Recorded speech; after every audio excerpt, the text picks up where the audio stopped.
Good evening students. My self doctor Sachin Narayan from medico circle Patna.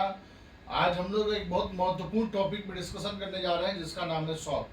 आप लोग जानते हैं, आप लोग सुने भी होंगे कि शॉक एक ऐसा कंडीशन है जिसमें अनेकों कारणों की वजह से जो है ब्लड का सप्लाई किसी वाइटल ऑर्गन में नहीं हो पाता है। अब बहुत सारा कारण है जिसमें कि ब्लड का सप्लाई नहीं हो पाता है। आप देख सकते हैं यहाँ लिखा हुआ है sudden loss of blood supply to the vital organs of tissue result in oxygen deficiency. आपको पता होना चाहिए कि हमारे शरीर में ऑक्सीजन और न्यूट्रिएंट्स का सप्लाई करने का मात्र एक जरिया है, वो है ब्लड, ह्यूमन ब्लड। तो ब्लड का ऑब्स्ट्रक्शन होने की वजह से, ब्लड वेसल्स में ऑब्स्ट्रक्शन होने की वजह से जब किसी भी पार्ट या ऑर्गन या टिश्यू में प्रॉपर अमाउंट में ब्लड का सप्लाई नहीं हो पाएगा तो न्यूट्रिएंट्स और ऑक्सीजन का सप्लाई भी नहीं हो पाएगा, जिसकी वजह से एनर्जी नहीं बनेगा। और लगातार कुछ समय तक अगर अलग अलग ऑर्गन्स में एनर्जी जब नहीं बनेगा तो वो टिश्यू या ऑर्गन डैमेज होने लगेगा या डेथ भी हो सकता है व्यक्ति का। आगे चलते हैं, हम लोग क्लासिफिकेशन उसका है, शॉक का क्लासिफिकेशन है, उसके कारण के आधार पर उसको अलग अलग कंडीशंस में बांटा गया है। उनमें सबसे पहला है हाइपोवॉल्यूमिक शॉक।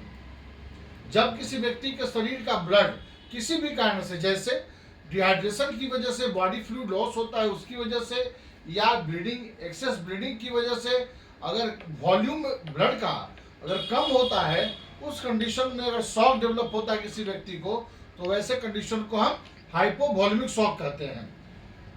न्यूरोजेनिक शॉक, अगर सेंट्रल नर्वस सिस्टम गड़बड़ होने से, हमारा जानते हैं हम कि हमारे ह्यूमन बॉडी जो है कंप्लीट सेंट्रल नर्वस सिस्टम के द्वारा संचालित होता है, कोऑर्डिनेशन होता है। किसी कारण से अगर सेंट्रल नर्वस सिस्टम में गड़बड़ हुआ तो उसका कोऑर्डिनेशन डिस्टर्ब हो सकता है, जिसकी वजह से अगर ब्लड सप्लाई नहीं होगा तो उसको हम न्यूरोजेनिक शॉक बोलेंगे। नेक्स्ट है कार्डियोजेनिक शॉक। अगर कोई व्यक्ति जो है, पेशेंट जो है कार्डियक डिजीज से सफर कर रहा है, प्रॉपर हार्ट जो है प्रॉपर ब्लड को पंप नहीं कर पा रहा है, उसकी वजह से अगर शॉक होता है तो that shock is called cardiogenic shock. Next है सेप्टिक शॉक। ब्लड में या बॉडी में किसी भी कारण से अगर इन्फेक्शन होता है और इन्फेक्शन की वजह से वेसोडाइलेशन होता है, हम जानते हैं हमारे बॉडी का मैकेनिज्म है कि हिस्टामिन रिलीज होता है इन्फेक्शन की वजह से, और उस हिस्टामिन की वजह से ब्लड वेसल जो है वो डायलेट करता है, और डायलेट होने की वजह से प्रॉपर अमाउंट में ब्लड सप्लाई नहीं हो पाता है किसी ऑर्गन में, अगर उसकी वजह से, इन्फेक्शन की वजह से शॉक डेवलप होता है तो ऐसे कंडीशन को सेप्टिक शॉक कहते हैं। अगला है ऑब्स्ट्रक्टिव शॉक। ऑब्स्ट्रक्शन का मतलब ही मालूम होता है कि ऑब्स्ट्रक्शन का मतलब होता है रुकावट। किसी ऑब्स्ट्रक्शन, रुकावट की वजह से अगर प्रॉपर अमाउंट में ब्लड सप्लाई किसी भी भाग में नहीं हो रहा है तो ऐसे को हम ऑब्स्ट्रक्टिव शॉक कहेंगे। नेक्स्ट है एनाफाइलेक्टिक शॉक। किसी एलर्जिकल कंडीशंस की वजह से अगर ऐसा होता है, जिसे शॉक होता है, तो उसको हम एनाफाइलेक्टिक शॉक कहते हैं। अगला क्लिनिकल फीचर, हम जानना चाहेंगे कि अगर किसी व्यक्ति को शॉक डेवलप होता है तो क्या क्या साइन और सिम्टम देखने को मिलता है। तो सबसे पहला साइन और सिम्टम है उसका प्रॉपर ब्लड सप्लाई नहीं होने की वजह से उसके स्किन का कलर पीला हो जाता है या नीला हो जाता है। अगला है रैपिड ब्रीदिंग। उसके बॉडी में ऑक्सीजन की कमी है, इसलिए जो शॉक का पेशेंट रहेगा वो तेजी से श्वास लेगा। अगला है एंजाइटी। एंजाइटी मतलब घबराहट, ऑक्सीजन का लेवल प्रॉपर उसके बॉडी में नहीं मेंटेन हो रहा है, इसलिए उसको मेंटल और फिजिकल एंजाइटी होगा। अगला जो सिम्टम है वो है वर्टिगो और डिजीनेस। वर्टिगो क्यों आएगा? वर्टिगो इसलिए पेशेंट को होगा क्योंकि प्रॉपर अमाउंट में उसके ब्रेन में ब्लड का सप्लाई नहीं हो पा रहा है, वाइटल ऑर्गन्स में ब्लड का सप्लाई नहीं होने से हाइपोक्सिया डेवलप हो रहा है ब्रेन में, इसलिए वर्टिगो या चक्कर जैसा उस पेशेंट को आ सकता है। एक्सेस स्वेटिंग, बिल्कुल रैपिड पल्स रहेगा, उसका ऑक्सीजन लेवल इतना कम हो जाएगा कि वो पेशेंट मेंटल और फिजिकल रेस्टलेसनेस में जाने की वजह से उसके शरीर से पसीना ज़्यादा आ सकता है। हाइपोटेंशन स्वाभाविक है कि जब बॉडी का ब्लड वॉल्यूम ही कम हो गया तो उस पेशेंट को हाइपोटेंशन यानी लो ब्लड प्रेशर की भी शिकायत हो सकती है। वीक और अपसेंट पल्स, स्वाभाविक सी बात है, प्रॉपर अमाउंट में ब्लड का सप्लाई नहीं हो पा रहा है, जिसकी वजह से क्या होगा कि वीक और अपसेंट पल्स भी देखने को मिलेगा। लो बॉडी टेम्परेचर, ब्लड का सर्कुलेशन ही प्रॉपर नहीं हो रहा है तो बॉडी का टेम्परेचर कैसा होगा? लो रहेगा। साथ ही साथ वेट लॉस भी होगा, वेट लॉस इसलिए होगा क्योंकि वो प्रॉपर अमाउंट में उसके बॉडी में ब्लड ही नहीं है, न्यूट्रिएंट्स का सप्लाई ही नहीं हो पा रहा है, तो उसके बॉडी में एनर्जी कहाँ से डेवलप होगा और बॉडी वेट लॉस होने लगेगा। अब आते हैं हम लोग लेबोरेटरी डायग्नोसिस पर कि शॉक के कंडीशन में हम कौन कौन सा लैब टेस्ट करा करके ये जान सकते हैं कि किस कंडीशन की वजह से शॉक डेवलप हुआ है। सबसे बड़ा है, सबसे इंपॉर्टेंट होता है सीबीसी।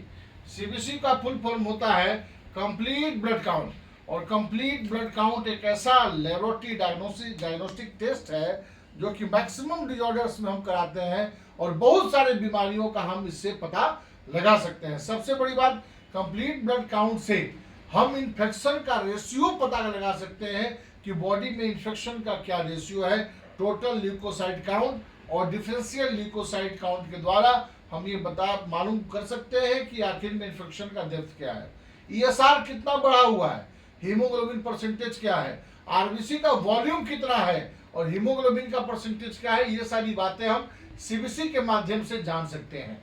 अगला देख रहे हैं ABG, arterial blood gas, blood में ऑक्सीजन और कार्बन डाइऑक्साइड का क्या लेवल है, इसको जानने के लिए हम एबीजी टेस्ट करते हैं। अगला है pulmonary function test. Pulmonary function test बोलते हैं कि लंग्स हमारा कितना बेहतर तरीके से काम कर रहा है, इसको जानने के लिए पल्मोनरी फंक्शन टेस्ट करते हैं। सीआरपी, सी रिएक्टिव एक तरह का प्रोटीन है, सी रिएक्टिव प्रोटीन है जो कि हमारे लीवर के द्वारा बनता है और यह इन्फेक्शन और इन्फ्लामेशन की कंडीशन में बराबर बढ़ा रहता है। अगर किसी व्यक्ति का सीआरपी बढ़ा हुआ है यानी उसके बॉडी में इन्फेक्शन है और इन्फ्लामेशन या स्वेलिंग जैसा कंडीशन हो सकता है, जिसकी वजह से अगर शॉक डेवलप होगा तो सीआरपी जांच हमारे लिए बहुत महत्वपूर्ण होगा यहाँ पर। अगला है किडनी फंक्शन टेस्ट या रीनल फंक्शन टेस्ट। स्वाभाविक सी बात है कि हम जानते हैं कि हमारे बॉडी से वेस्ट मटेरियल को फिल्टर करने के लिए किडनी बहुत इंपॉर्टेंट रोल प्ले करता है, तो किडनी के फंक्शंस को भी हम जानेंगे इसमें। और ईसीजी, इलेक्ट्रोकार्डियोग्राम या इलेक्ट्रोकार्डियोग्राफी के माध्यम से हम ये जानते हैं कि हमारा हार्ट कितना बेहतर काम कर रहा है इस कंडीशन में। ये सारा जांच कराना ये वाइटल टेस्ट है शॉक के कंडीशन का, जो कि बहुत ही खास है। अगला हम जानेंगे क्या ट्रीटमेंट एंड मैनेजमेंट क्या करेंगे उस पेशेंट को, जो पेशेंट शॉक का कंडीशन है, क्योंकि ये लाइफ थ्रेटनिंग केस है, मतलब ये जानलेवा कंडीशन है, इसलिए हम लोग बेसिक क्या इन्वेस्टिगेशन करेंगे उस पेशेंट के हम लाइफ को सेव कर सकते हैं, ये देखने का बहुत जरूरी है। अगला है असेसमेंट ऑफ वाइटल ऑर्गन्स। हम लोग जांच में सबसे पहले वाइटल ऑर्गन, उसका हार्ट और लंग्स कितना वेल फंक्शनिंग कर रहा है, ये जानना बहुत जरूरी है। उसके बाद बैलेंस और iron rich diet, balance diet तो देंगे, साथ में उसको में आयरन कंटेनिंग डाइट ज्यादा होना चाहिए। अगला है प्रोवाइड ऑक्सीजन इफ नेसेसरी।